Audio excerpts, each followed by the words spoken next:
Can I ask you a question? Did you ever have Hello, everybody, and welcome back to Just a Question podcast. Today we are diving into Wicked for Good. Um, you may remember that I had Sophia on with me to discuss the freaking full trailer that we received for Wicked for Good. And that was a couple months ago. That was back in September or October, I think. I don't know. I don't remember. Yeah. And we talked a little bit about the first film as well. So what we're gonna do is sort of go pretty in-depth scene by scene and talk about some of like the parallels that we noticed between the two movies and all that fun stuff. So if you hadn't already put it together, this episode will include spoilers. So if for some reason you haven't seen Wicked for Good, first of all, what are you doing? Like, go to the theater. It's out. Like, go see it. It'll probably be on streaming pretty soon too. But yeah, just it'll include spoilers, so keep that in mind. All right, so we're just gonna dive in to Everyday More Wicked. First of all, I didn't have a note for this, but I just think that introduction scene is like so epic.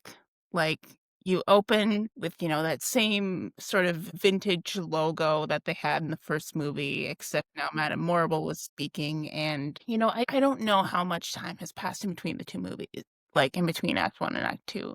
I'm gonna be honest, there's been a lot of people saying See, you mean like between Act 1 and 2? I think it's like 4 years.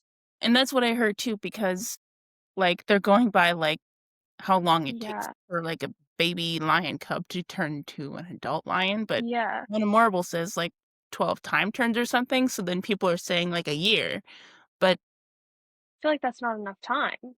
I feel like that's not enough time because the lion was a baby and now he's like a full grown lion. Huge. Good. So anyway, we're just gonna say 4 years. Yeah. I think that's yeah, 4 It's fine. years It works. since the events of Defying Gravity. Well, and also, I feel like it would take more than a year to build the Yellow Brick Road to where it has got Yeah. to, what we see. Mhm. So, anyway, that first scene, I just think is so epic. Like, you see that, unfortunately, the animals are, being forced to do animal labor and build the Yellow Brick Road. So that part is oof. I'm like, "That's so Mhm. sad." And they're no talking and hurting them basically. And then you see this shadow fly up above Mhm. and little whoosh. And you're like, "Oh my god." She's back. I'm like, "Yeah!" And she comes in swinging. She's got this whip and she's like, "Pew, pew, pew," Mhm. like a literal superhero. And then it launches into Everyday More Wicked, and I think I didn't expect at all to have any nods to the first movie, but I was thinking, if there are people who are only familiar with the movie and, they saw the movie maybe once or twice last year and they're coming in Mhm. again, they need to sort of Mhm. be pulled back into the world and reminded of what's going on. Mhm. So, I was happy to see a little Wizard and I reprise, or reprise. I don't know how to I say. say reprise, but I don't know. I think it's I correct. think that's wrong. Anyway, so the Wizard and I reprise. Put down in my notes, I said we need to talk about Stephen Schwartz's pen game for Mhm. just a second because he understood the assignment, I thought. Mhm. I think it's genius to have her sing a reprise of The Wizard and I because like, yeah, Cynthia has described The Wizard and I as an I want song or a hopeful song. Like Mhm. she is still full of little hope. Like she has been, sort of made fun of her entire life. So she's Mhm. accepted that part, but she still has hopes and dreams. And The Wizard and I is that song for her, Mhm. right? And to have a reprise at this point in the story where it is now the opposite, right? Mhm. And so she's trying to convince herself that the wizard can still be stopped, and she can sort of expose the propaganda put out by Madame Morrible and, Mhm. the wizard, and I think it's genius because it's not only a parallel of the song itself, but it's a parallel of where she is in the story. It's Mhm. that juxtaposition of hopeful and hopeless, and, Mhm. like, breaks my heart, but, like, in the first line, that I'm gonna compare, like, "Once I'm with the wizard, my whole life will change, because once you're with the wizard, no one thinks you're strange." And then the reprise, "Once I stop the wizard, all Oz will applaud how I saved them from the wizard by revealing he's a fraud." I'm sorry, what? Steven, why would you do this to us? Just to, like, piggyback off of what you were saying, it's more into, like before it was, like, hopeful, and this is more, like, powerful, like, "I got it." Yeah, Like, even though literally, like, all of Oz is turned against her, she right. still believes she gets it. I do see the power too, right? Mhm. Because I mean, she just took out a bunch of the Emerald City Guards and, like, dumped paint all over one of them, and that part was funny, I gotta Like, "Get him, admit. girl." Yeah, but I think, like, the way she sings it too, like, the most subtle differences, Mhm. like, I'm just so impressed how, like, everybody like, they were filming these 2 films at the same time, uh, Ari and Cynthia have sort of spoken about how, like, the first part of the week, they could be, like, filming What Is This Feeling at Shiz, and they're in Mhm. the Dr. Dillon's classroom, and then the next week, they're, filming the finale, and Mhm. it's just, like, it's a testament to how good they are at their craft. Mhm. Yeah, like, one thing Ari, she just posted about was something about I mean, she talks a lot in her interviews and stuff about the clothes and how much of a difference it makes to be able to go back and forth, whereas, she would before lunch, she'd be wearing this corset for her ball gown and, in Wicked for Good, and then after lunch, she'll be in her little PJ uniform or outfit or whatever, filming you know, popular, whatever Yeah, it is, like, yeah, it's just about being able to really lock in even, like, first half a day versus second half a day, like, they can switch that fast, which, like you said, is crazy. Hello? It's like it's yeah, just they're incredible. Give 'em an mhm, Oscar now. We're gonna get to that mhm, later because mhm, awards mhm, season nominations have started. mhm, Um Yeah, and the other thing that I wanted to compare, specifically with The Little Wizard and I reprise is, the "Oh, what a pair we'll be, the wizard and I," versus "That's when they'll finally bid the wizard goodbye." mhm. I She I said can't it! I can't. Slay Steven. Yeah, so that was, sort of my feelings on The Wizard and I reprise, and then we have a little What Is This Feeling and Popular reprise, and all I have to say is I was not expecting when Glinda goes out with the la-las and she's, like, all elegant and she's Glinda the Good and everybody loves her, and I was not expecting the Gale Force to be singing that back to her. It was so perfect. Cause what else would happen, you know? What else would happen? I'm watching that and I'm, like, giggling. I'm like, "Has she made this her anthem? Like, are they Yeah, required to sing it back to her?" yeah, that is the Oz national anthem. Yeah, I can see it. Like, I just thought that was, like, it was perfect. one of the few moments where I was Mhm, laughing because this is a very serious movie. Yeah, it I wrote down that that was the most unserious part of a very serious movie, mhm, aside from maybe the cat fight, but we'll get to that later. Yeah, I mean, we saw a little bit of this in the trailer, but I wanna briefly touch on the bubble scene where she's gifted the bubble and the wand and the addition of the young Galinda flashback, and, like, I think it was announced that, little Galinda Scarlet was gonna be in the movie, like, a couple weeks before, and mhm, my first thought was like, "Oh my god, first of all, she's adorable, like, mhm, cutest little kid I've ever seen in my entire life." And my second thought was, "This is perfect.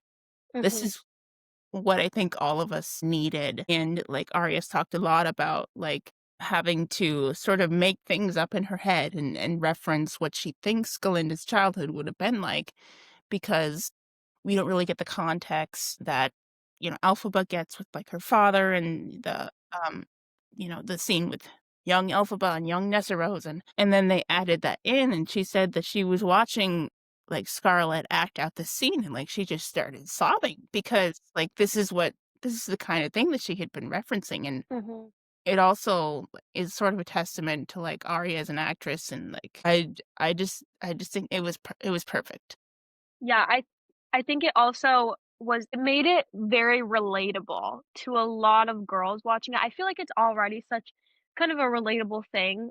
It's like, "Oh, are you like Alpha? Are you Glinda?" And I think a lot of girls, like, they can relate to it because of Alphaba and stuff, but now you're really able to see the other side and see, where Glinda's coming from and really see that the way you grow up really is just rooting in your childhood, and so I Yeah. think they just put that together so well. Yeah, and I read that it was filmed, like, later too, and I'm glad that they added that to the story, and because especially, like, the moment that it comes, right? When she's got this bubble, she's looking at her wand, she's got everything she wanted, Mhm, like, and as a kid, like, saying, "I wanna be magical for real," like, Glinda still wants that as mhm, an adult, you know? She's got this bubble that's, like, mechanical and, like, sorta gives the illusion of magic, but, like, she's still wondering, like, "How do I be magical for real?" You know? Yeah, I think that scene is so important, and like you said, a lot of young girls can probably, like, see themselves in young Glinda too. mhm. Okay, thank goodness. We touched on this last time when we were both freaking out, like, "Oh my gosh, it's Ariana Grande."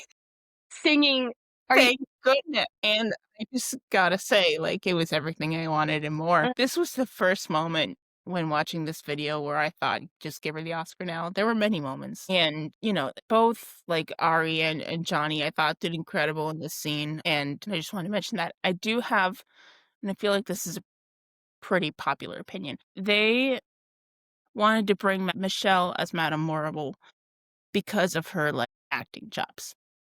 And she mhm, literally won an Oscar while filming Wicked, and it was this whole thing. mhm.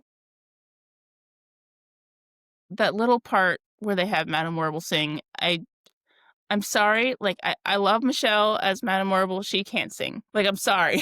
So, I have seen a lot of, like, discourse on this, obviously on, like, social media and online and stuff, and I hate to be a hater because I love this movie so much, and I also think that she's literally like Michelle Yeoh, like, she has Yeah, nothing to worry about, she has nothing to care about what we say or anything. I just think that maybe, like, Keala Settle would have she been was right there. That's what I'm saying. amazing. And she was the So beard like, we know she can sing, and she yeah. was right there. I get they wanted somebody big like Michelle Yeoh, and, she doesn't sing much, but texting me at work. I just wonder if so, not to go off track too much, but John had originally said that they wanted to find nobodies for everyone, especially Elphaba and Glinda, Right. and I wonder if since they got Ari and then Elphaba, like, I don't know, like, the exact order of everyone that was cast, like, there's a general order, but and then they got, Jonathan Bailey and then Jeff Goldblum, hello. Yeah. I wonder if they just kind of shot for the stars too much instead of looking for the talent that was quite literally right in front of them. I just think Keala Settle is pretty well known too. Exactly, like, she's Anybody who's not seeing this movie is probably seen The Greatest Showman, mhm, and, like, that's not the only thing she's been in too. So, I just think and they cut out a pretty important, like, little, part of the song from Madame yeah, Marble too, where she's, like, yeah, furthering this propaganda and telling this fake story about, like, the Wicked Witch and how Glinda became Glinda the Good, and I don't know the exact lyrics, it's in the original Broadway cast recording, but I don't it just, like, sort of pulled me out for a second, and I'm yeah, like I definitely agree. but, I mean, the rest of the song, like, is, obviously perfect. Yeah, I think, one thing that people are kinda saying is just about Ariana and, like, her acting and, singing and everything. That's kinda been a whole thing during the process of these 2 whole movies is we're supposed to be able to see her really melt into Glinda, and I really see that. Like, I don't see Ari when I'm watching this, I really Right, see Glinda. right. But a lot of people are saying, and thank goodness, when she's singing that they're like, this is Ari right here. Like, oh, you can see her at this part. I don't know if you've seen that online. It's kind of the more, like, beltier parts of, like, the couldn't be happier section, you know? They're like, "Oh, this is Ari," but those are the parts where I see Glinda the most. I'm like, she's Yeah. just melting into the part, it's not her. And so I'm like, "Guys, shut up. Just let her be." Yeah, I have seen a little bit of that online. Yeah. I don't know, I believe that she was fully in it, I just saw Glinda too. Right? Thank you. Yeah, I'm with you on that. Yeah, I mean, and, like, not to backtrack and talk about Madame Morrible even more, but, like, Yeah, yeah, yeah. I feel like since they cut out that big part that Madame Morrible usually sings, like, they gave her, like, 2 or 3 lines from the ensemble instead, but, like, those words, I feel like they coulda gotten away with her, like, speaking them or something. As she does. But, yeah, I mean, I agree with you there. I feel like they're important to, like, the storyline, and they could have done Yeah. something with it. It is what it is, but yeah, I'm glad that we're both in agreement on that one. Mhm. Mhm. And Calisetta was, like, in the movie for, like, 2 Literally seconds in right the there. wedding scene. I saw a meme that's, like, Calisettle in Wicked for Good, and it's, like, just, like, 0.2 seconds that she Yeah, somebody was in the frame, and I'm like, "Give my girl some more screen time." Like, she didn't even sing! she didn't sing! She's got that voice, and she didn't sing. Okay, we have to move on. Yes. Speaking of the ensemble parts, though, I'm not entirely sure if it's the same guy, but the guy who sings "I hear her soul is so unclean, pure water can melt her." Like, first of all, he ate, and I I believe, I could be wrong, he is also the good man scorns the wicked guy who sings that line, "No one mourns the wicked." He's, like, sorta up on, like, a balcony of Yeah, sorts, but they sounded like they were sung, like, in a similar voice, so I'm like, "I wonder if it's the same guy." they definitely could be. I'd have to, like, listen to one right after the other, Yeah, but, I mean, why not? Just go with it. I know, yeah, but the point is that he ate, He did and eat. that, like, a lot of the ensemble can sing better than Michelle. Mhm. Okay, um, alright, I saw somebody said online that when Glinda's singing, like, the "Couldn't Be Happier" part, and I didn't notice this until my 3rd or 4th watch in the theater. What I still don't know is that, like, if the "Couldn't Be Happier" part, is she, like, is that her internal monologue? Is she still singing that part out loud? That's what I was trying to figure out. But anyway, the confetti is, like, frozen in the air. So I thought that was an interesting detail that I didn't notice. But yeah, I mean, it's What? I've only seen it once. well, that it just gives you an excuse to go see it again. No, shucks. You have to go see it again. Ugh, darn, waste my time. So, yeah, I thought that was an interesting detail, the confetti is, like, stops falling, and then, when she sings "Happy is what happens when your dream comes true," and then the ensemble comes in again, that's when the confetti, like, unfreezes and starts falling. So I'm like, "Okay, is that her thinking to herself and she's, like, either dissociating or, like, singing something else?" Yeah. Is it like a, Satisfied from Hamilton type of thing where, like, you know, Ooh. I remember that night all that is sung inside of Angelica's head, and she's not really singing that part out loud. So, yeah, I watched it 4 times, and I haven't been able to figure that out, but Well, so I've only seen the musical, like, on a stage, once or twice. Is there anything that the ensemble does on the stage that would imply that or give that same vibe, or is that something that they kind of well, created I in the just movie noticed just from, that, like, like, the idea? You know what I mean? I think the camera is mainly on Glinda during that part, and, like, you can see Madame Morrible in the background, and she's just kinda, like, Yeah. standing there. But I can't remember if it pans to, like, the crowd. I just know they come back in when she says, "Happy is what happens when your dreams come true." And it might be up to interpretation as well. Yeah. I like that, though. I like that. Okay, the last thing I have for Could Be Happier, and thank goodness, is the bridges you crossed opt up because I had seen videos of another Broadway actress, Megan Hilty. She did the same opt up on Bridges You Cross. You didn't know you crossed until you crossed. That's the note she changed, until you crossed. I love that she did that subtle, like, change in that and sort of took inspiration from one of the Broadway witches. And Cynthia does that later too in No Good Deed. Because that's something that, like, you know, the the longtime fans are gonna pick up on him. Like, Mhm. somebody else did that. I'm not sure who it is, but that's how you know that they themselves are true fans of the show is Mhm. when they do those, like, little subtle changes like that. Mhm. I just love that. I'll put a clip of, like, Megan Hilty singing "Thank Goodness" right here. There are bridges crossing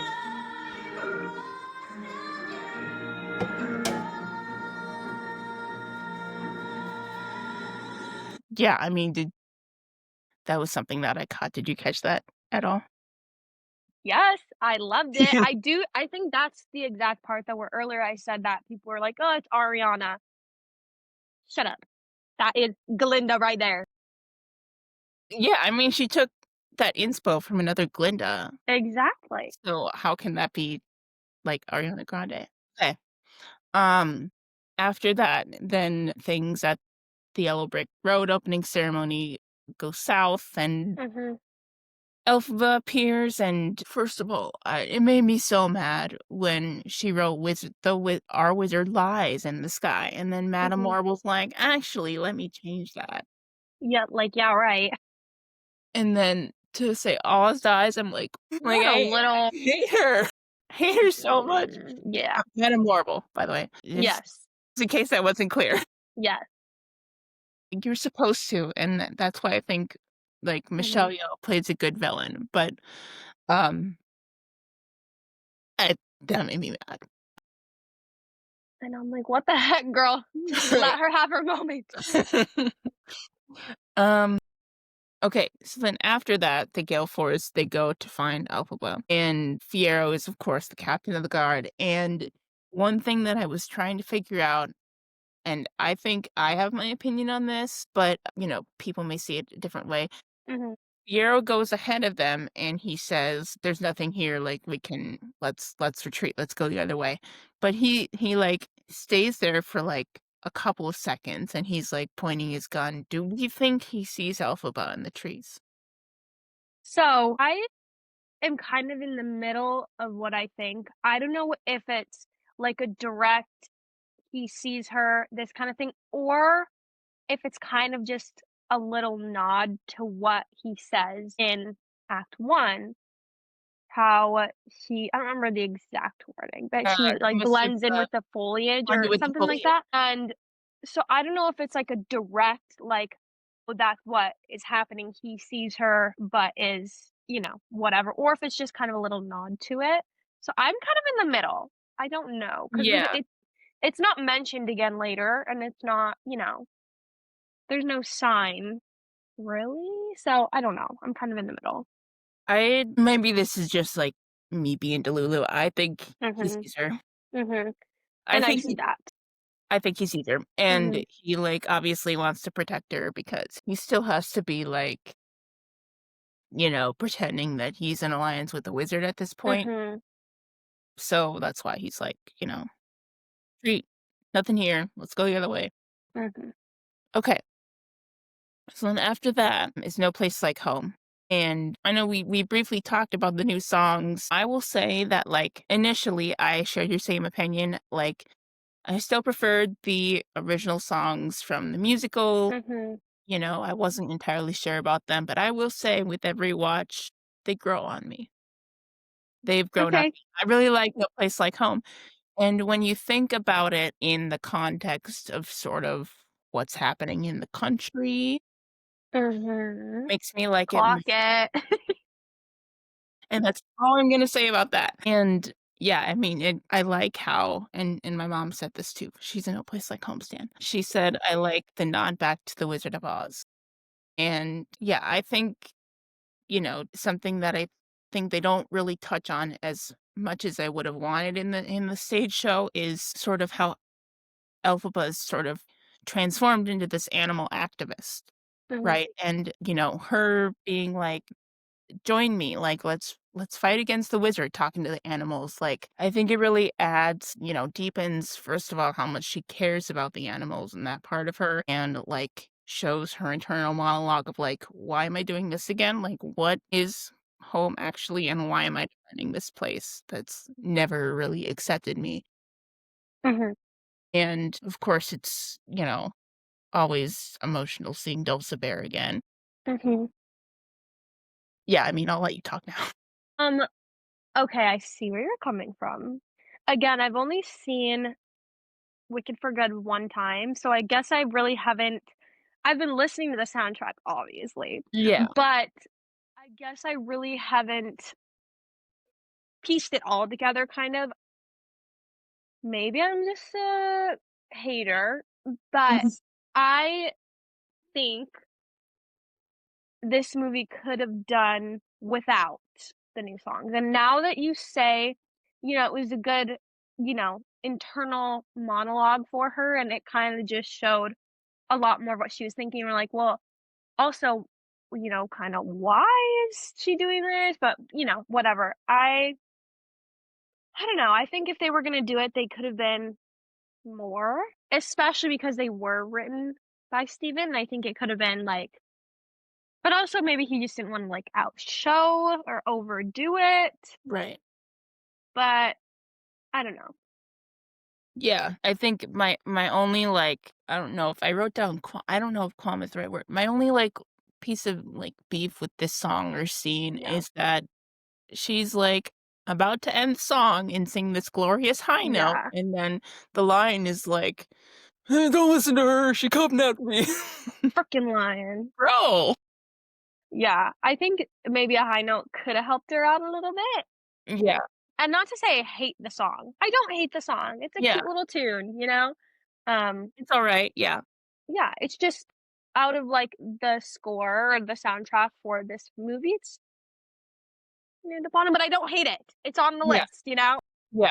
Gotta put that out there so people don't come at you. Yes, please, guys. We're not haters, we're just, the stage show purists, I guess. Yes, thank you. Um, yeah, cause it like, I just wanna shout out because like, we may or may not have known this when we recorded part 1, but Coleman Domingo, I thought he was really good at voicing the lion. He only had Yeah, a few lines, but I don't think they announced it yet when we recorded the first one, but I did like that I think he was a good pick for the line, even though, like you said, he really didn't say a lot, but so this is not like, a dig on Coleman himself, it's the lion. yeah, Why are you yelling at Elphaba? She and Fiora are the ones who rescued you. like, calm down. Like, they saved your life. Like, they saved you from being in captivity in a Mhm. cage. Like, yeah, so I have a little bit of beef with the lion, but that's okay. Yeah. Not Coleman, love you. Not Coleman, we love Coleman. There were also a couple of things that these came from the internet. I'm not, like, smart enough to pick these things out. Mhm. In this scene, though,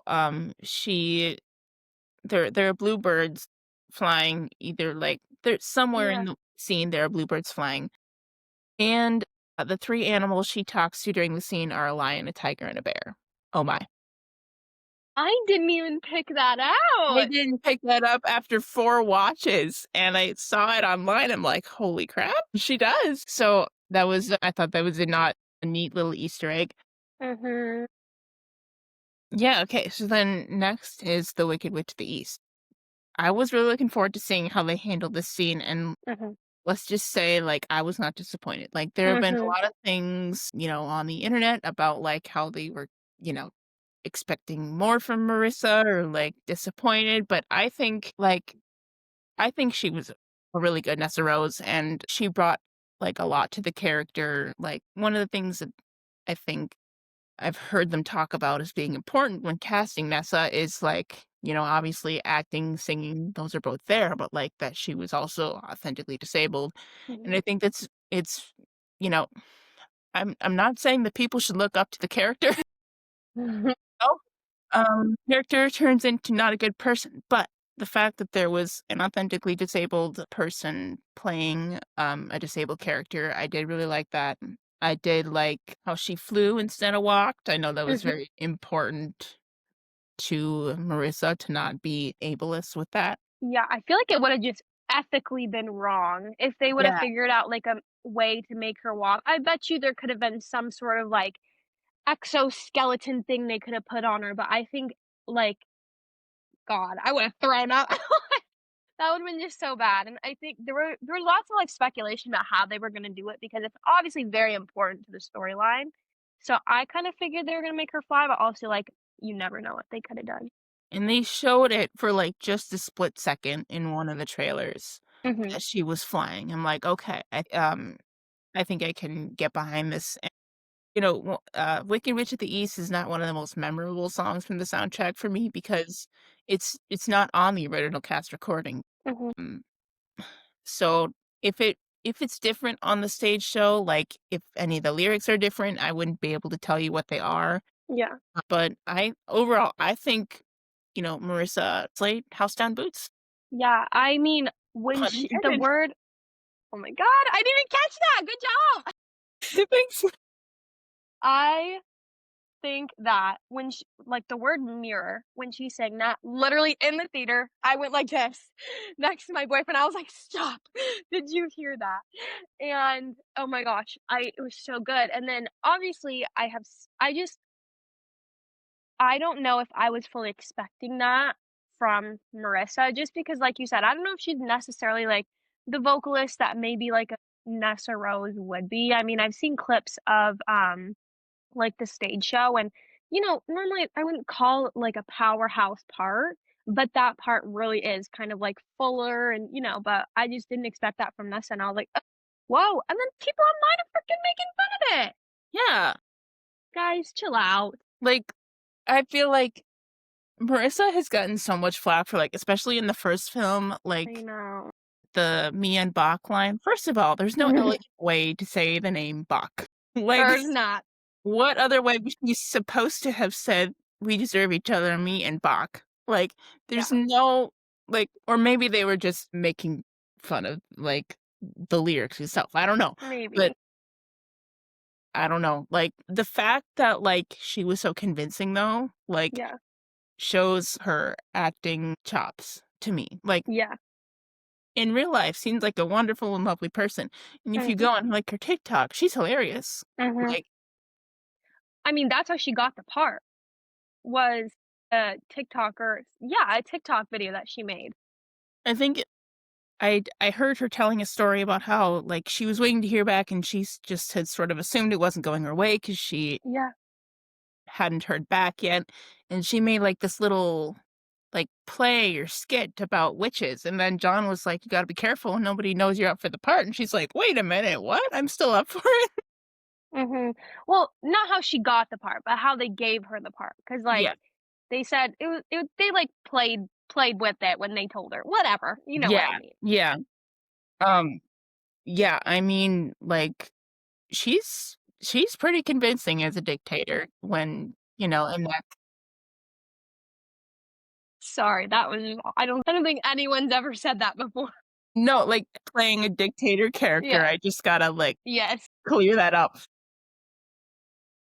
She's a because pretty like I convincing said, dictator. she in real life seems wonderful and lovely, but, to be able to Okay. play a character that, like, wants to essentially control the Munchkins and specifically Bach so well, like Mhm. and then, um yeah, I mean, the Tin Man transformation. I mean, first of all, give the makeup and the prosthetics team their Oscars now. Oh my Like, gosh, yeah. it's so convincing, and we saw, like, a little glimpse of, like, the Tin Man's head, I think, in a trailer, but, like, holy cow. It was way better than I could have expected. I don't think Yeah, I necessarily had a picture in my head, but oh my gosh, it was yeah. so good. I think a lot of things in this movie, my expectations going into it were like, I don't know what I expected, but it was Yeah, better. exactly. Yes, well put.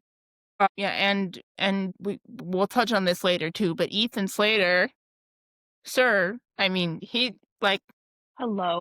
he was specifically during March of the Witch Hunters, like, I think I put in my notes, like, "Slay, SpongeBob." Like, I did I didn't just put that in you, right? Like, we gotta keep moving on. Is there anything else you wanna, like, touch on about this scene? But Think just the transformation was amazing, and yeah, Marissa transformation slayed. was well handled, everybody slayed. Okay. Um, wonderful. I will say, first of all, I thought it was so funny when I saw it with my family. My dad was like, "Oh, I like that tune wonderful." Like, out of all the songs, Out of all the out of all the songs. But I gotta say, I understand the purpose of bringing Glinda into that scene because mhm, I'm gonna be real, like, on the stage when it's just the Wizard and Elphaba, how is that old man gonna convince her to stop her animal activism yeah, crusade and, like, fighting against his, like, dictatorship or whatever you wanna call it? Like, he had no chance in the first place, but adding mm-mm, Glinda into it sort of ups the stakes a little bit, and you can see the moment where she's almost convinced. I also I also understand the purpose of the little, like, defying gravity reprise in there. However, I gotta be, like, truthful. I'm a Glinda defender, right? But, mhm, like, that part, I was like, "Girl, like, what are you like, what are you doing? You're, like, using her words, like, against her, and no." no, ugh, I don't know. Well, love how they added Glinda because, like you said, he's not convincing her, especially with all the feeling that she had and literally everything that has happened until Yeah. this moment. Him singing a song to her is not gonna fix this, you know? Like, but Glinda, who, she's very trusting of at this point, and they have that connection, and now she's there. She's like, okay, I guess," like, almost. But, yeah. Yeah. I I did think the little roller coaster ride was cool, but, like, it came off just, like, a little bit manipulative, right? And because Glinda knows that Elphaba trusts her, and I'm just like, Yeah. don't listen to her as much as we all want them to, like, you know, be together and stay, like, besties forever. Like, I don't know. And but one of my favorite moments, I think, from the scene and, like, at the end of the song for Elphaba when she's standing there and, like, I find it funny that, like, Glinda and the wizard are, like, dancing in the background, and she's standing Like, there what? questioning her ethics. Oh Looking up at gosh. the wizard's head and remembering the first time they were there and being like, "Wait a minute. Nope. Give me my hat.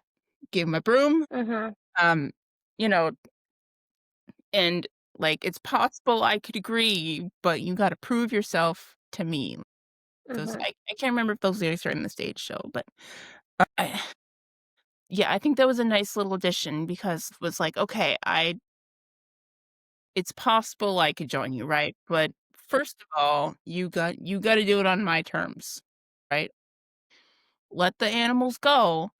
And I think, like, it's kind of funny the look that Glinda's giving the wizard when he's turned around, he's like, like, Mhm, funny facial expressions that only Jeff Goldblum can do, and it's like, "Dude, dude, like, what are you doing? Like, just say yes, just let the animals go." mhm, And then, of course, Glinda leaves to go get ready for the wedding, and everything goes downhill. So I wrote down here, "John Chu, you evil genius," because at the same time, they were both walking down an aisle. Glinda's walking mhm, down the aisle with her wedding dress and all the beautiful butterflies, and Elphaba was walking through a row of cages of animals that have been captured, and mhm. I know. And then when she comes to the middle and, like, sees Dr. Dillamond, like, oof, stab us in the heart again, I John. know, like, "Kill me, why don't you?" And this isn't even, like, the most heartbreaking part of the Mhm, movie. Um, but one of the moments for, like, Cynthia where I thought, like, give her the Oscar now was, like, the scene right after. she finds Dr. Dillamond where, she starts getting angry Yeah. because they're just like, "Well, some animals just can't be trusted." And she goes like, "You are a very bad man." Mhm. And, like, the it's getting intense and cages are rattling and, like, animals are starting to get, like, aggravated maybe and, like, Yeah. bust out, and she just goes, "Run." Yeah! Give her the awards, Give all her of the them. Oscar. Give her everything. Like, Yeah. that I mean, what else do you gotta say about that? Like, it's a cinematic She masterpiece. ate. She ate and left no crumbs. She ate. And then, like, like, the following scene, the wedding, and, like, the animals, like, bursting in and then, like, you know, Mhm.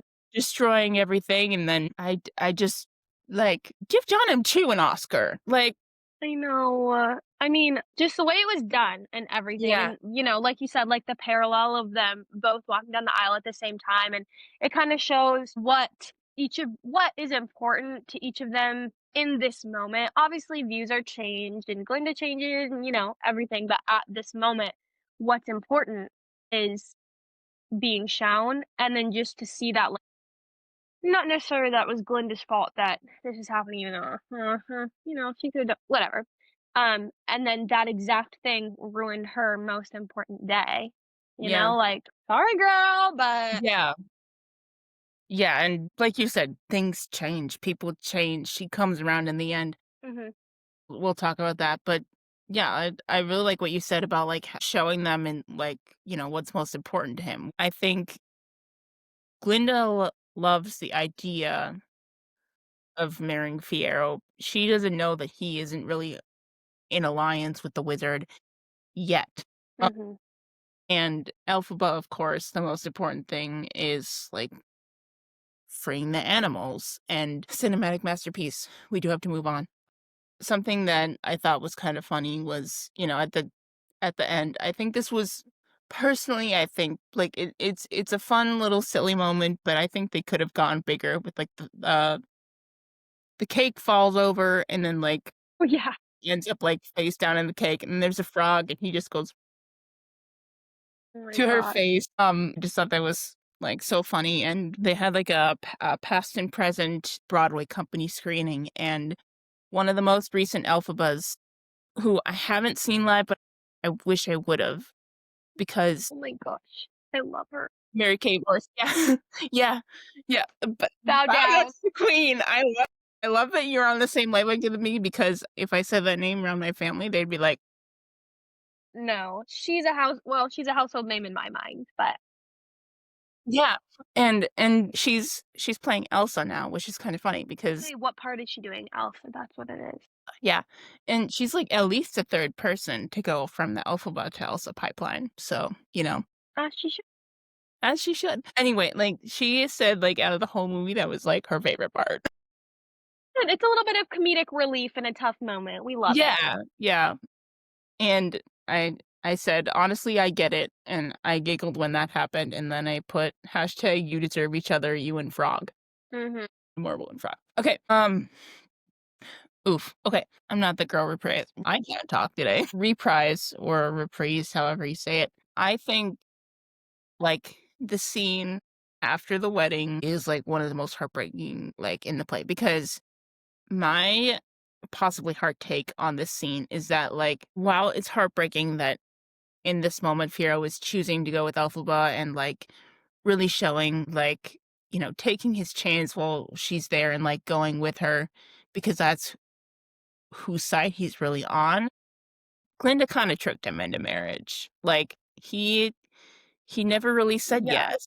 I mean, don't they say something about that in the first movie too. They're in, like it's right before What Is This Feeling, I feel like, or maybe Popular or whatever, they talk about it. They're like, "We're getting married," and then she's like, "Oh, he doesn't know." So, like, it's kind of been there since the start Yeah, I think it's after the Oz dust when they're saying, before they're telling each other Popular. secrets before Popular, yeah, Yes. and Glinda says, "Fiyero and I are getting married," and then Elphaba's like, "Wait, he asked you already?" And Glinda's like, "Oh, he doesn't know." Oh, he doesn't know. And, like, first of all, I respect the Delulu girl, but, like, you have to actually get his permission. I mean, she got the wedding. She sorta got the way. Yeah. I mean, it happened. It just It didn't happened. finish. Yeah. My anyway, my hot take is that Fiero didn't really belong to anybody, Mm-mm, and, like, that's including Glinda. Like, mhm, so him going with Elphaba, it's a betrayal, yes, and I'm not saying that Glinda deserved it, but like I said, she didn't even ask him if he wanted to get married, and mhm, everybody's arguing who stole Fiero from who, but he never belonged to anyone, as I said, but he also didn't say no to Glinda's proposal when he probably should have, and, like, could he have stopped things before they got out of hand? Probably, but he also was sort of tricked and he didn't say no, probably yeah, because they were in a public place, mhm. and the you know, the people probably adored Glinda and Fiero as a couple, Power couple. Well, so they thought. he suddenly thought. Yeah, I mean, and yeah, it's a complicated situation, but, I Mhm, mean, for me, knowing the show, like, I always knew this was gonna happen. I knew it would probably be heartbreaking.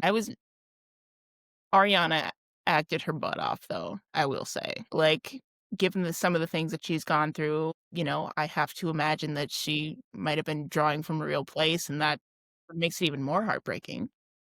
mhm. This song makes me sob.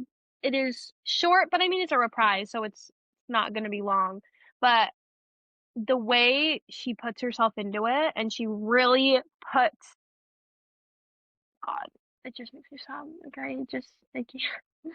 I think so far, that's, like, one of my most listened to out of this, like, the For Good soundtrack. I just love it. I love how she sings. She absolutely ate it up. That's all I'm saying. Yeah, ate it up, left no crumbs. Mhm, Yeah, I mean, I think, like, the song itself on the stage, like, it's just Linda standing at the front of the stage, like, singing it, but having her go back to the wedding scene, none of us stood a chance.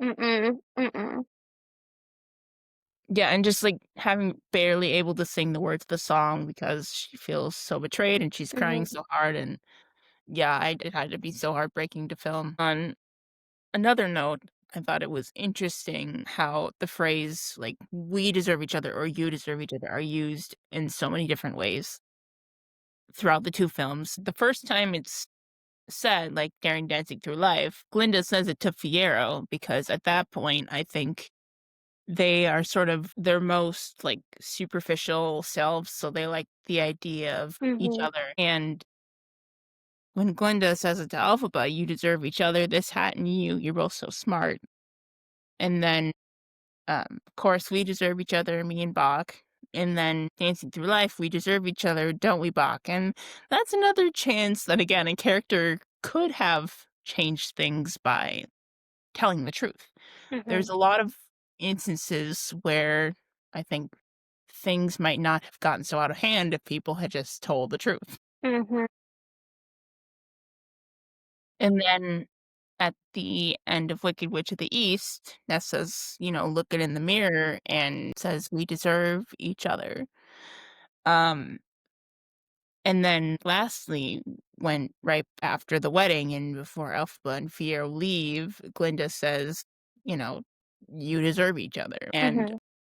I just thought, like, I don't know if that's in the stage play or not, but what a heartbreaking way to, like, you know, Yeah. express how betrayed you feel using something that's already said so much in the films. Well, I wonder if it's used so much. I mean, obviously, it just kind of is a nod to each one of, the previous, but I wonder if it kind of just shows that, just maybe it's talking about, like, the word deserve, like, really doesn't I mean, in each one of these situations, it's like, either sarcasm or Yeah. it's, like, obviously not true necessarily. And so it just makes it lose its meaning. Mhm. Yeah. And I think something that I think this is sort of moving into As Long as You're Mine. That scene, I was a little nervous about watching it with my parents, I'm not gonna lie.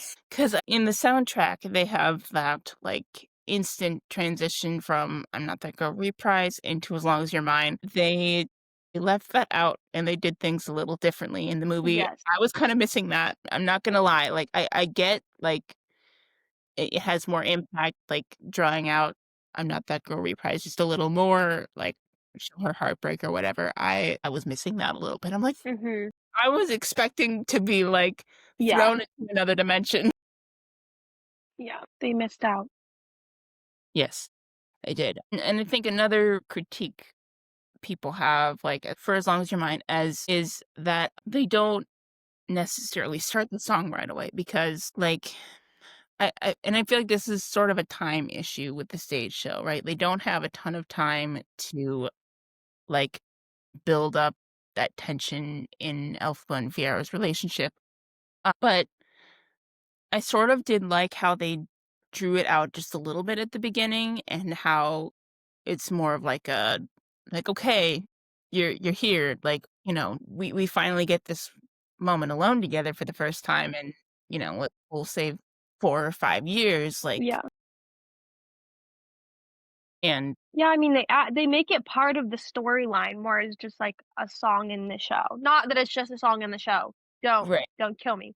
But am saying that, like, they're really making it fit in more, and so I didn't have any complaints about the little break, if you will, the little yeah, pause. because, like, the way Cynthia and Jonathan Bailey talk about it is, like, they're sort of discovering each other or, like, rediscovering each other almost. Mhm. And something that I did not catch, but props to whoever on the internet said this, the 2 times that Elphaba is looking in a mirror, like, the first time during Popular and this time during As Long as You're Mine, are, like, supposedly, we're gonna assume the only times in her life she's been called beautiful. Like, at least on screen, Yeah. Dulcibert could have said it, but, like, for the purposes of this, we're gonna, like, pretend those are the only Yeah. time. And I think that's I didn't you even know, realize that. it shows, like, yeah, it shows a lot of things. It shows how, Mhm. like, both Glinda and Fiero, um, do love her, you know? Mhm. Yeah, I'm just gonna do this. There's been a lot of talk about the sex cardigan on the internet. Cute! And everyone's hating on it. I have never once hated on the sex cardigan, I just gotta say. And I thought Whatever. it's interesting how people view the same scene differently, right? Like, Mhm. some people take it as, like, she's, got it off the shoulder for like, she's trying to seduce him or something, but I think I like the way that Cynthia talks about it because she says, like, "When you're at home, you wear something comfortable," right? Mhm. Like, and she was just putting on something comfortable, and, like, he happened to be there, and we all know what happened after that, but, like, it's sort of shows a little bit of vulnerability because she's Mhm. taking off her cape and, like, her fighting outfit, and she's putting on something soft. So I like that interpretation of it, but Yeah. all the memes about the sex cardigan, I gotta say they're kinda funny. I mean, I just like, yeah, but out of all the things in the movie, I feel like that's what people are talking about Yeah, the most. Hello? I it's so hilarious. so cute and sweet and, like, Yeah, comfy and, like you said, a little bit vulnerable, but in, like, like, being an at-home way, and also, we never see much of her skin at all. Like, we see her hand, we see her face, and so, you start to see, like, her shoulders and stuff, and I guess again, it's just being, her being comfortable, not only at home, but also with him. yeah, yeah, Yeah. yeah. I've also heard a lot of discourse and, like, everybody has their own interpretation of it, whatever, of, he's sort of looking at this home that she's built for herself and all the propaganda, and he, like, sort of the image that, like, Oz sees of her, and And then he looks over at her and he goes, "You're beautiful." And she says, "You don't have to lie to me." He says, "It's not lying, it's looking at things another way." People Took that sometimes and ran. People took that and ran. yeah. Well, literally, because people are seeming to forget that when she meets Fiero, he responds differently to her than literally everybody else. He's the only one who doesn't, like, shriek in horror and back up. He has curiosity and a genuine interest in her as a human, right? Like, and her little spiel, "No, I'm not seasick. No, I didn't eat grass as a child." He goes, "Oh, you didn't? I did." Like, because he wasn't thinking that she did. Mhm. And also, I think that's kind of a funny line. "Oh, you did? Oh, I did." I saw something that I think is a good way to look at it because in Wonderful, the wizard said something about, like, the truth in Oz anyway. I mean, take, this with a grain of salt. The truth is not a like, a matter of fact or reason. The truth is what everyone agrees on. Mhm. So if what everybody in Oz agrees on is that, Elphaba is wicked, then Fiero is literally just looking at things another way. Mhm. Like, he's not looking at things the way that all of Oz is. He sees her as a human being. Yeah. And Glinda does too. But yeah, I just like people took that and they ran with it in a lot of different directions. People just like to take things and turn them into a bad thing when in my opinion they're not, right? So the line, like, "You've got me seeing through different eyes." First of all, a detail that I didn't notice, Johnny said that in the first movie, he wore blue contacts, and in this movie, his eyes are green. So, like, he really is seeing her through different eyes, but, Mhm. like, also, I think I said he's seeing her in a different way. Yeah, I mean, it's not literal. He's not saying that, like, literally, and that's how people are taking that. Like, it's broad. It's Mhm. much more broad than people are taking it. Yeah. Um, and then Um, I wrote down in my notes, "They done be floatin', and they be floatin' over to the bed." Spicy. And then I said, "Everyone say thank you, John M. Chu, for the shirtless Fiero scene." It had to happen. It had to happen. Listen, I saw this with my family. I grew up, my parents are pretty, conservative for the most part. Afterwards, my mom was like, "I feel like they didn't really need to show Fiero shirtless. Like, we all knew what happened." I'm like, "I disagree. I disagree. As a woman, Whatever. and and as a viewer, She just I doesn't feel get like it. She doesn't know Jonathan Bailey like we do. it absolutely was necessary. Like, come on. And yeah, I just think this is probably one of my favorite songs in the second act. Like, however, like every other song in this musical, it does go downhill shortly after because right after she sees the house flying, of course, and there's that scene of Nessa rolling down the yellow brick road, which, first of all, I don't understand. I know they had to make it happen somehow. I know that, she's the Wicked Witch of the East. She has to be the one to get crushed by the house Mhm. during the tornado. Why was she still looking for Bach in the middle of inclement weather? Like, that's what I don't understand. Why did she make the decision to leave her house and be like, "Bach, Bach, like, where are you?" Like, rolling down the yellow brick road. And I mean, I'm like, it's one of those things, it's like, "Girl, he's just not that into you."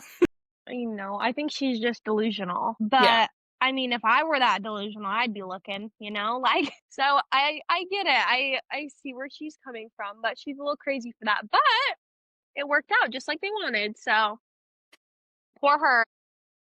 Yeah. So then we know what happened shortly after she's rolling down the yellow brick road. Mhm. Elphaba goes to Munchkinland and the cat fight happens, which I think is, I I loved it. It was like my favorite scene. It was so yeah. perfect. Hmm. Yeah. And, I feel like any moment of like comedy or levity within this movie. Like, things go downhill very shortly after. They're very short-lived, and this is a great example. I love how, like, and I think this is a line in the stage show too, where, when they, open the scene and we never see Dorothy walking away, but Glinda's just yelling off stage, "Bye, Dorothy, bye, Dodo," just that one row the whole time. I thought that was, like, so funny because, like, it just shows, like, how little Glinda cares about Yeah. this farm girl and her dog. Like, she just wants to get rid of her, and yeah, and then, of course, Elphaba appears, and I love the nod, like, when Glinda sees her, like, "Oh, shiz," and that was kinda funny. And then, like, the cat fight scene itself, I mean, it's So hilarious. You good. got, like, they're slapping each other, and Elphaba says, "Feel better?" And Glinda's like, "I do." And then like, straight up tackling her and, like, I there's no way that I could describe it that would, like, give the actual scene Mhm. justice. Like, yeah, that was one of my favorite moments in the whole movie, but like I said, it is short-lived It because was, but I think it was perfect. It really, I think, shows each of the characters at, like, heart. It's like yeah, Elpha's kinda so yeah, I mean, obviously, there's stuff going on, but when nothing's really going on, I just feel like she's so, like, kinda nonchalant and she's more chill and, that kinda thing, and then it really shows, like I think it really shows Galinda, yeah. and just oh my god, I just thought it was so good. Her, like, mimicking and oh, so good. I really like your point about how it it's a little bit of comedy that, like, shows who each of them are at Mhm, heart, right? Like, in the end, like, one of the only people who could, get a little smile out of Elphaba after, like, her, last living family member is crushed by a house, it's Glinda, right? So then shortly after, Fiero comes, and this is sort of where things take a turn because I've heard them talk about how this scene, like, where, Glinda tells Madame Morrible and the wizard to, like, use her sister, like, spread a rumor that her sister's in trouble, and, she'll fly over there and you'll have her. And so, clearly that is what happened, and, it's this moment of, like, sort of there's a little bit of betrayal there because, like, obviously Glinda was hurt and upset mhm, after Elphaba and Fiero left. Like, at the same time, she didn't mean to for things to go as far as they did. Like, mhm, she didn't think Madame Morrible was gonna summon up a tornado and, like, actually kill her sister. So then the Gale Force comes, and I think at the end of the day, like, this scene is a chance gives each of the characters a chance to, like, betray each other, but none of them take that chance because mhm, at the end of the day, they all have love and admiration for each other, which is why, um, Fiero like, he's pointing the gun at Glinda, but he doesn't pull the trigger, and Glinda knows that he wouldn't. Like, because, like, he may be in love with Elphaba, but he still cares about Glinda. mhm, So she sort of tests that by walking closer to his gun, and then he, like, puts the gun down once Elphaba, like, flies away. I mean, it's this scene, like, it seems so simple, but it's just so complicated, right? mhm, Like, mhm, everybody is sort of, you know, dealing with this culmination of, like, what things have led to when Fiyero sends the monkeys after Elphaba, so then at the Gale Force know that, like, "My god, he's protecting the Wicked Witch." And then when he lowers the gun, like, you know, that is when the transformation starts and No Good Deed starts. mhm, It's the scene is so layered and heartbreaking. I think in the stage show, when they take Fiero away, Glinda starts by yelling his name, and then, like, it transitions into Elphaba yelling his name at the beginning of No Good Deed. mhm, In the movie, it's just Glinda, and I won't lie, I was missing that little that Fiero at the beginning mhm. of No Good Deed from Elphaba. Because I wrote in my notes, I said, "I wish they would have added the Fiero in the soundtrack, because now I have to do it myself. What's up with that?" Oh, no. I kinda liked Just Glinda. I mean, I know it's like a staple at Alphaba, like, yelling, it's, like, passionate and stuff, but I think it kinda almost makes it a better transition Yeah. with Glinda, but, not necessarily like a better transition, but, like, storyline, kind of. Mhm. I don't know. I liked that it was her. Yeah. I do like how they do it in the movie, Mhm, and I did see somewhere that, like, it kinda makes sense mhm, in the movie itself that Elphaba's not yelling because she's, flying back to Kyamako trying to save him. Like, she mhm. wouldn't waste time yelling his name. A couple of weeks ago, I just have to mention that, I posted a reel about No Good Deed, specifically the final, like, Fiero and, like, the Ob-Dub. It's getting close to 100,000 likes. Mhm, And mhm. so, I think everyone pretty much agrees that Cynthia ate down, like, during the song. I mean, I what else can you say? I couldn't say I was so speechless. That was another time in the theater, literally, physically sitting next to my boyfriend, went like this on his chest. I said, I sat up, I sat forward. Afterwards, there was applause after No Good Deed, and up until this point, there hadn't been. Obviously, at the end of the movie, there was. Whole theater, applause, cheering, screaming, and I partook.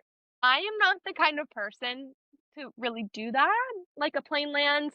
Sorry, guys, I'm just not. But I mean, they're just I like a was like, plan, they're just doing their job.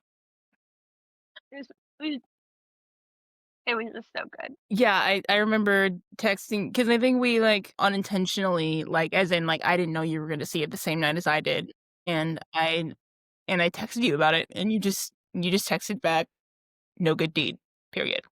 Yeah, sounds about right. Yeah, I mean, what else is there to say? I love the way they did the little flashbacks to movie 1, right? Essentially, she's remembering all these moments, like, at, orientation when they first got to school and, like, Nessa was flying in the air and, Mhm, like, you know, Dr. Dillamond in his classroom and, like, that specifically going to that scene where, like, movie 1, Elphaba is, like, leaning up against the wall, she's singing "I'm Not That Girl," and this is just, like, another genius John M. Chu moment, like, when she gets to Fiero and they show, like, his present circumstances and, like, him literally on a pole and was that necessary? I was just, like, gagged the whole time.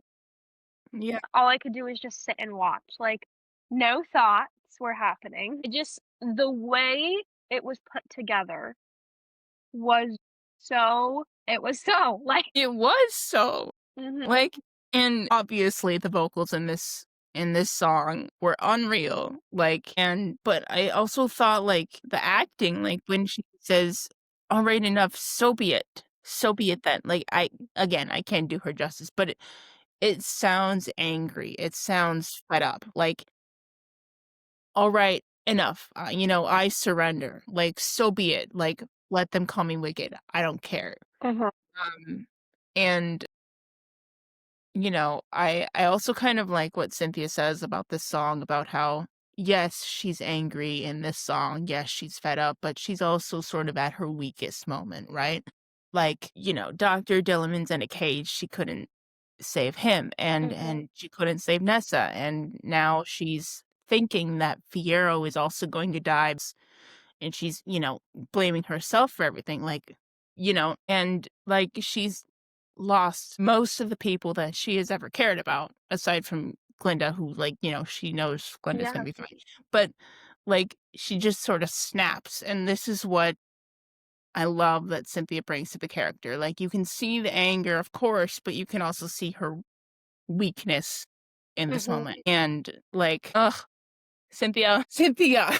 I just yeah, I don't even have a lot of words for it just because it was so just the way she acted out everything that obviously was trying to be portrayed in the stage show, and then, like, how John put everything together and directed, and it's just a masterpiece.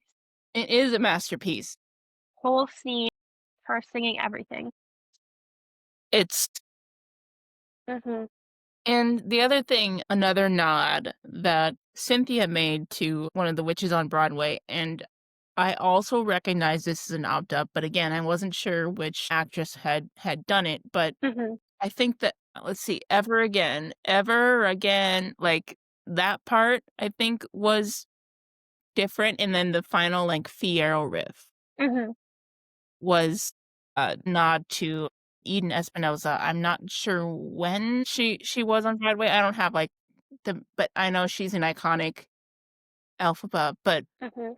again, there's, like, one nod to the Broadway witches that I thought was just, like, I mean, incredible. No notes. No, no. Absolutely no notes.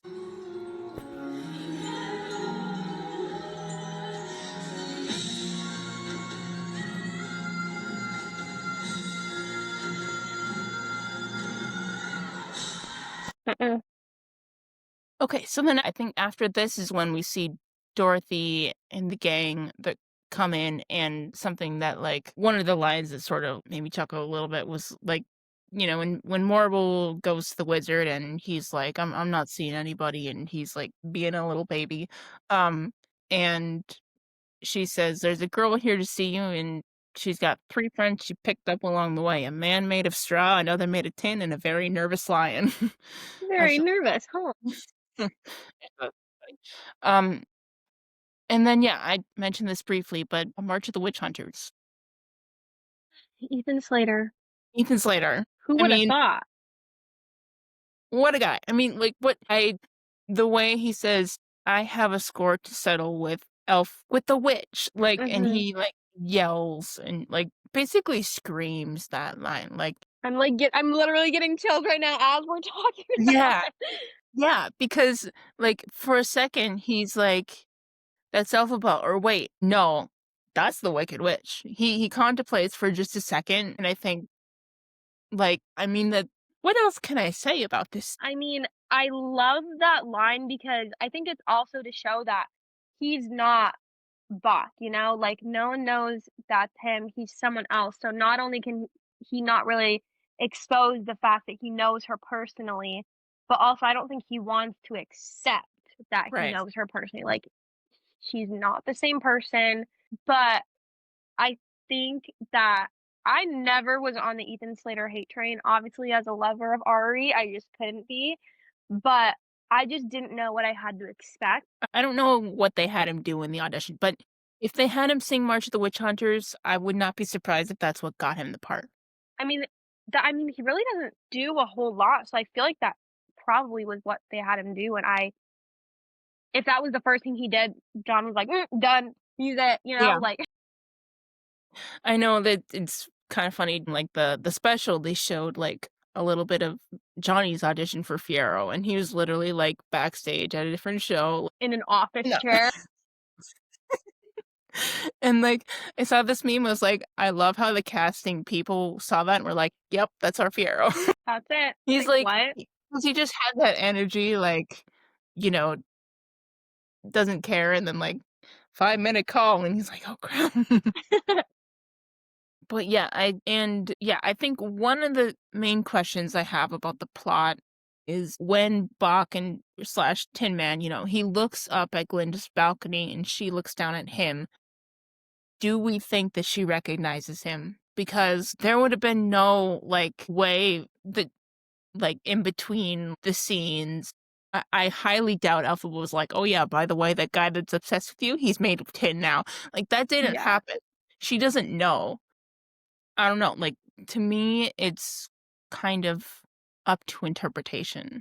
because she's looking down at him and he's looking up at her. I wonder if we see that moment, I wonder if it's more for Bach to just kinda see what's going on and see that, he once was, like, basically in love with Glinda, and then now to see she's just letting this all happen. So it might be just for him, but it also could be for, the both of them. I think that, I think it could be that she's looking into his eyes. And obviously they're far away, but it's a movie. Right. And like Better looking into details. his eyes and having that realization like, oh shit, it's him, you know? Yeah. So I I don't know, I think you're right, it's up to interpretation for sure. It's yeah, what's interesting is that there was an interview where Ethan said that, like, in his mind, like, the Tin Man led the mob over by Glinda's apartment purposefully so she could hear and see them, and that's really interesting, like, he clearly wanted her to know. Mhm, Um, yeah. Yeah, okay, so then after that is Girl in the Bubble, and I'm just gonna like I think we sort of both agree on our thoughts about this song because, like I said, No Place Like Home has grown on me. However, I think Girl in the Bubble was missing something. Like I'm not sure what, but I like this as a moment of self-reflection and self-realization, and it definitely had Glinda's essence. Like you could tell Stephen had Ari's range in mind. mhm, He was writing it. It didn't quite hit for me lyrically, and but I mean, since it was nominated for Best Song at the Critics' Choice Awards, I'm obviously rooting it for it to win. But yeah, I know you had thoughts on it, so I'll let you talk. I again, I hate it because I love Ari so much, but I just don't know if it was necessary again.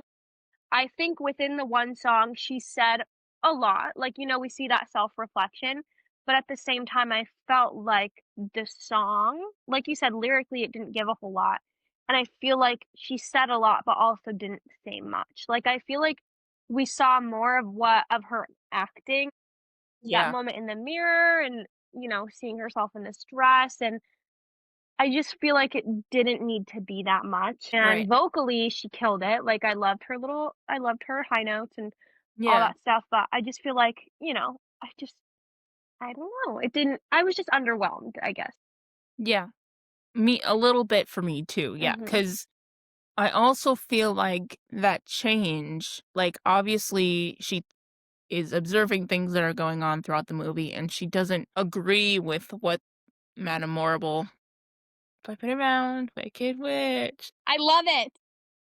She doesn't agree with, like, what they're saying, like, she knows everything is propaganda and it's not true, but I think, like, that change sort of happens on a dime, right? Because after this, she goes and confronts Madame Morrible, and I feel like maybe, like, something like from No Good Deed where she had, like, flashbacks, right? Something like that maybe would have shown this change that's happening, something is changing within her. Like, it felt sort of incomplete to me, Mhm, and I do like that we see all of the previous outfits that she wore during her time at Shiz in her closet and how she's sort of reminiscing on that time in her life, but mhm.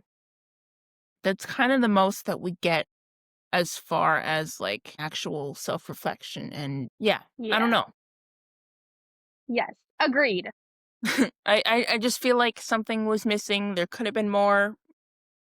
Mhm. It's a nice song. It's a nice little, ditty. Yeah, Yeah, so then she goes to Madame Morrible, and she figures out how Madame Morrible, did the tornado, she's starting to piece things together, and then she goes to Kyamako, and we have For Good. So I'm just gonna start with this, it's like my 3rd or 4th point, but I'm just gonna, um, ask, be honest, what was your mental state during this song? Because I'm gonna guess it was similar to the Ozda scene, and how many business days did it take for you to recover? for do you mean, like, the whole you don't mean, like, the whole ending, right? You just mean, like, for good, right? Like, For Good and, like, the door scene and, like, the melting. Mhm. So the door, Mm, obviously the door. I don't understand. I think when they're like, "Oh, there's talk of not having it," I think it's just bull crap. I think they're just trying to get a conversation started because there's no way that this scene could have been the same without it. I think something that John said was that it felt a little bit too modern, I think is what he said, but I just I could not see them not even just that scene, but the whole movie the same way without that door scene. It adds a lot.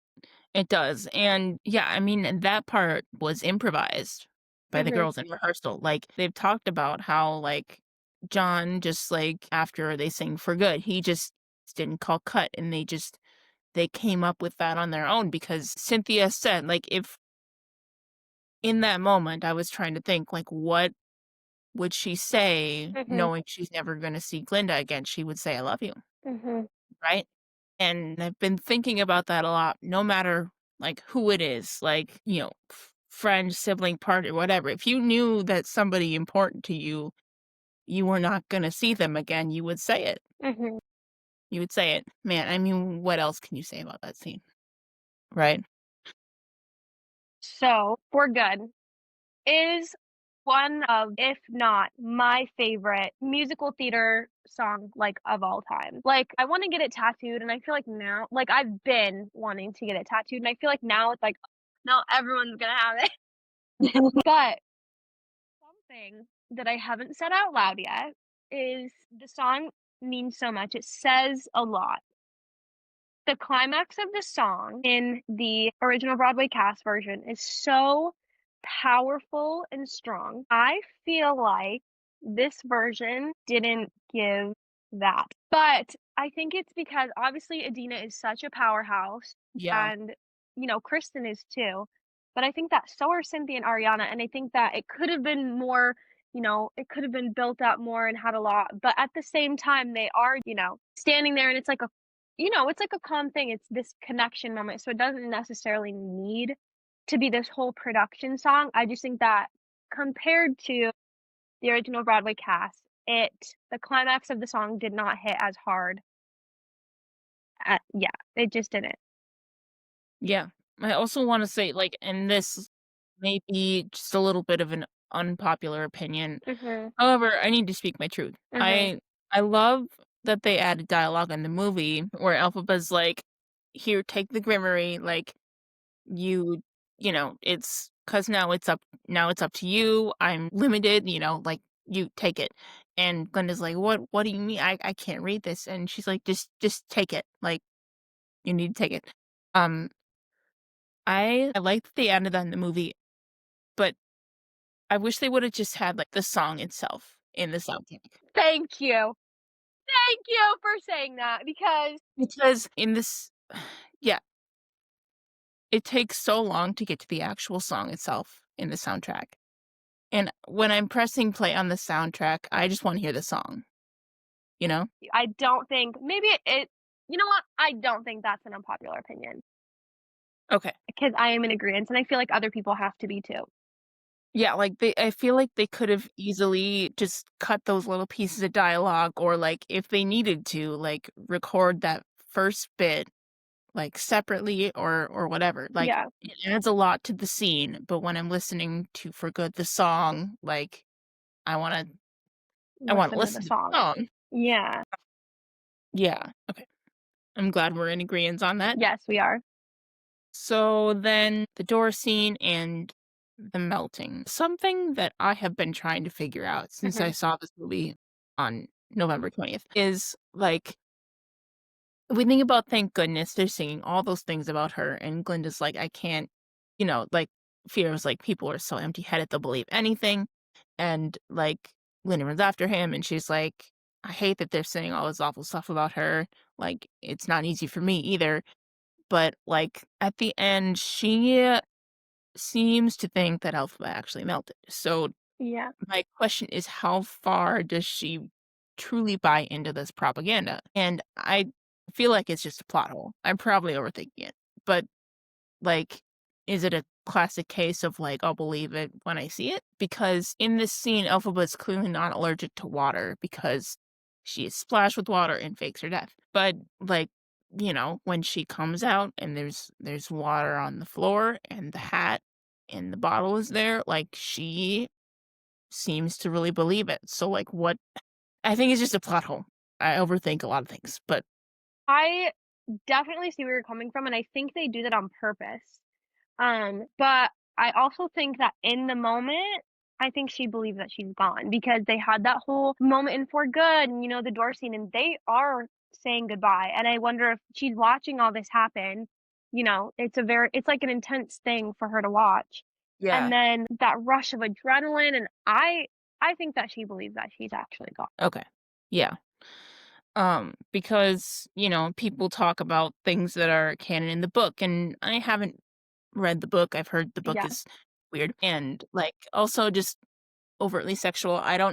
Like, I don't plan to read it. I watched a video where somebody was like, "I read the Wicked book, so you don't have to." And in the book, Elphaba is really allergic to water, but, I mean, that's something that they change, I guess, because, like, she survived. She's clearly not allergic to water. And my other, plot hole continuity question is how in the world does the trapdoor work? Because Right? when Fiyero comes and he, opens the trapdoor and she's there, and, Elphaba comes out and, like, they have their whole little, sweet moment, like, whatever. They have to, when they close the door, they have to, like, put their entire weight into it to close the door. There is no way that a little farm girl from Kansas could stand there and, like, there's no way she wouldn't notice Elphaba open a huge trapdoor. Like, there has to be some other way that she gets down into that tunnel that we're Well, not. in The Wizard of Oz, is there like a puff of smoke or anything when the water is thrown, or is it kinda just happen? Like, I'm trying to remember. Yeah, there's probably some sort of smoke that's happening, and maybe that's the way they do it in the stage show too. Mhm. I think it's also behind a curtain that they do it. Yeah. Maybe we'll never know, but, like, I'm just wondering how the trapdoor works. Yeah. Is it you'll ever find out? We probably won't. They Who could've knows? I don't know, but maybe that's the point. Maybe they're just like, "Oh, make him think." I don't know. I've been thinking about this too much. They Me don't too. understand. I thought about that How first, in and the world does the I was like, trapdoor work? I have to be the only person thinking about this, like, You're not. I guess not. You're not. Yeah, that was one thing. I have a friend who was only introduced to Wicked through the movies, and after she saw it, she sent me this voice note, and it was hilarious. I'm like, "Welcome to Wicked Act 2. There's a lot of things that don't make sense." And trapdoor was one of the things that she mentioned. She's like, "How does that trapdoor work? And why are we, landing a house on a paraplegic? And why did why did Piero point the gun at Glinda?" And I'm Oh like, my "Well." gosh. I will say one thing that I'm going to get hated on for, but I have to say, when I watched the movie, this was my original thought, and then everyone else just happened to agree with it online. That was Ryan Reynolds. That was my original thought. I need everyone to know that. Hand to heart. And then everyone else just happens to agree with me online.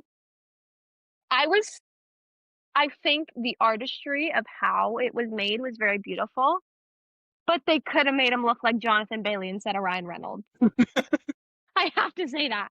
It's the fact that I kinda knew what you were gonna say. I'm Yeah. like, if he talks about Pierre Crow, Ryan Reynolds. I was gonna leave it be, but I could not.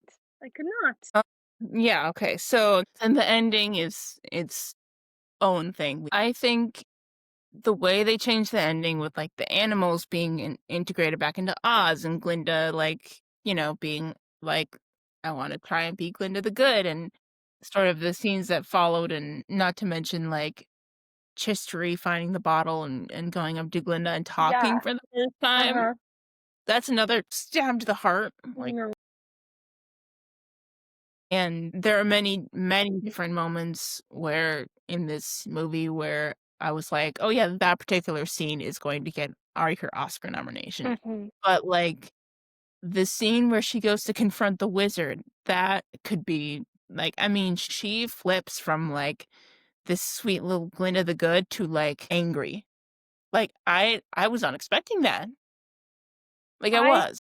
well, even one what did she say? She's talking to Madame Morrible, and then it was like a big line that was in, like, the teasers and the ads and stuff. In the teasers, it's like a good thing, but then Yeah, like, they go, you're gonna "What?" wanna see this. Yeah. Yes, yes. She did that so good. No, it's you don't wanna miss this. You don't wanna miss this, and, like, everything we saw before the film, it was like, "You're not gonna wanna miss this," and You don't then wanna yeah, we figure out what it's from, and we're like, "Oh, girl." and then we find out that it's just, like, her being sarcastic, She's so good. which is so good, it's so funny, and, like, yeah, just her going up to the wizard and being like, "You have caused great harm. Mhm. You are leaving today." He's like, What am I gonna tell him?" She's like, "Make something up. You're good at that." Clocked him. Clocked him. Okay, this is something that has also been debate a lot of things in this movie have been debated online, but at the end, when, Glinda's done addressing Oz and she goes back up to the attic where Defying Gravity took place and she's got the Grimory, she sets it down and, they're singing, "Who can say if I have a change for the better?" Blah, blah, and the Grimory opens for her. Mhm. I think I know the answer to this, but because I think I've heard Ari talk about how the Grimory opening means Glinda now has magic. Mhm. But there have been some other people who are like, well, maybe Elphaba somehow opened it for her from a distance to let her know that she's alive. And I've been going back and forth. This is something else that I've been thinking about a lot. I'm like, what actually happened? I think that's kind of the point, is to make us question it, and I think with I'm that, like, I'm kind of in the middle. yeah, Like, I don't know. because like, yeah, I think Ari has said that that means Glinda has magic. Mhm. But I think then John said that it's open for interpretation. I'm like, "Well, which one is it?" Yeah, tell us right now. Tell us. But, yeah, I mean, the way that the finale was executed and I know, initially, like, when we saw the finale wasn't on the soundtrack, we're like, "Are they gonna change it? Like, Mhm. where's the finale?" But then I think they released the finale separately as a song so that, like, if people wanted to listen to the soundtrack, then they wouldn't know spoilers at the end until they saw Mm.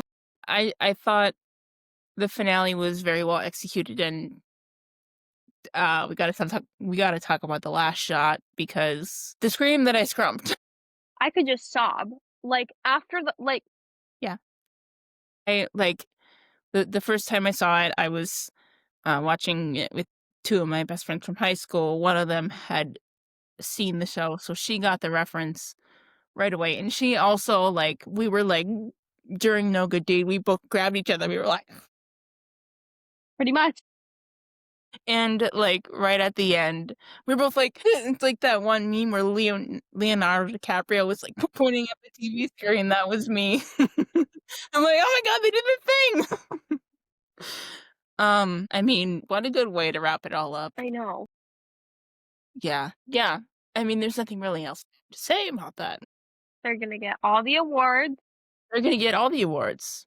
They every have single to. one, especially because of what happened last awards season. They have to. Listen, I'm already disappointed that Cynthia didn't get nominated for Critics' Choice, I know.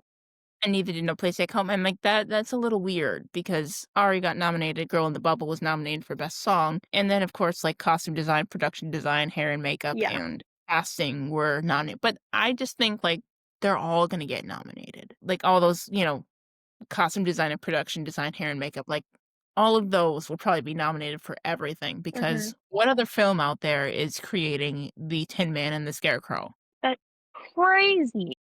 No one else. All those I think are kind of a given, and, like, you know, I really hope they give everybody their flowers, but Mhm. yeah, we talked about this last time. Mhm. I am already frustrated, like, there's only been 2 award show nominations that have happened so far that have been Mhm. released. I am already growing frustrated there's nothing for John. I What's the reason? I know. Yeah. And, like, I did see that, like, he won Best Director at the Critics' Choice last year, so Yeah. maybe that's why they didn't nominate him for that, but, like, Golden Globes, you've got some explaining to do. Mhm.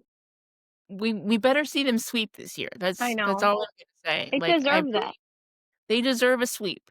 Like, they got snubbed last time and, like, you know, whatever, I'm not over it, but whatever. This time they got a sweep and then perform again at the Oscars.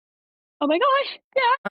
Yeah, I mean, something else I had sort of wondered about because acting wise, only Arya and Cynthia are getting nominated because, of course, like they're the two main characters. But like from another film, there were three actors nominated. So I'm Yeah. like, what qualifies a character to be a supporting character or like an actor to be a supporting actor? Because I feel like, and maybe they are just like mainly paying attention to Ari and Cynthia, and not really to like Johnny, but like I think I don't know. I just like question what qualifies as a supporting character because I think, in my opinion, I think he killed it and he probably should have been nominated for best supporting actor. But Mhm. I know there are also like male led films that probably take up those categories. But Yeah, like, anyway, I wonder if people, like Ethan and Marissa and, I wonder if they kinda count more towards the ensemble like, if there had to be a line and yeah, it was like, I wonder if they would count more towards, like, ensemble, but you're right, like, Jonathan Bailey, I don't like, he killed it, hello? he did So, like I don't know. I mean, his performance during As Long as Your Mind sent me into orbit. As far as, like, the minor characters, he's the one that I think would qualify the most to be a Yeah, supporting character, so, like, where's his recognition? yeah. No, he wins in my heart. Like, I mean, he's the sexiest man alive, so He is! I'm a little bit biased, I guess. It was perfect timing, though. Yeah. Yeah, that's all I have to say. We will, um we'll have to see what happens during award season, but for now, that is a wrap on our Wicked for Good episode. We definitely talked about a lot. Mm. So, I hope you enjoyed, and props to you if you stuck with us this long and listened to me rambling. Yeah, thanks for watching this episode. Make sure to follow our socials, subscribe to us on YouTube, all the good things. And thank you for Sophia for joining us again. And Woohoo! we will see you in the next episode. Bye. Can I ask you